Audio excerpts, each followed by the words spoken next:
Alright, what's good, y'all? I swear I couldn't make this stuff up if I tried. Just sitting in the sandwich shop a few minutes ago, I had a conversation with a gentleman. He was an older black gentleman, probably like in his mid to late 50s. And not sure how we got on the subject, but we started talking about police brutality, racism, things like that. And we agreed on all the duh points. You know, not all cops are racist, not all cops brutalize, things like that. It's only a handful, and those ones need to be dealt with. But then I made the point, which I've made many times before, to a lot of people that, you know, also your behavior. You know, you need to, the things, your actions that you do, the things you don't do, the people you hang around with, you know, that can minimize or maximize the chances of you dealing with law enforcement. The more you deal with law enforcement, the better your chances are coming across one of these officers who is in the wrong. And he was like, nah, that's not true. And I was like, okay, wait, maybe he's not understanding where I'm coming from. So I was like, yeah, if you commit a lot of crimes, you're constantly involved up to no good, that's going to maximize your chances of dealing with the police. The more you deal with police, the greater chances that you're going to deal with one of these officers who might be racist or who, will brutalize you and maybe even take your life. And again, he was like, no, that has nothing to do with it.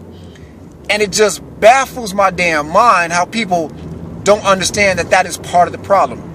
It is not the entire problem, but it is part of the problem. The more you deal with police, the greater the chances that you may come across an officer, or you may end up in a situation where maybe you have a great officer, but just finds himself in a bad situation, things escalate, and you end up either being brutalized or, again, with your life taken.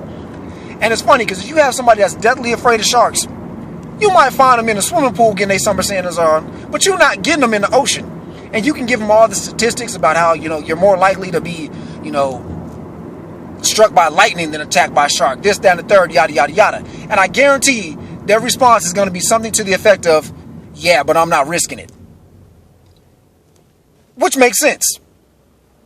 But yet, when we talk about minimalizing your dealings with police officers, that's ridiculous. That's just a far-fetched idea. I'm crazy for thinking like that. But it's the same thing.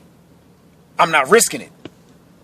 You can go out there and mess up and commit crimes and do things and live a lifestyle that's going to have you dealing with police all the time and risk coming across an officer that will brutalize you or take your life, or risk coming across maybe a good officer that just gets put in a bad situation and they make that choice to, it's either going to be you or me, and they pick themselves and you end up being brutalized or losing your life.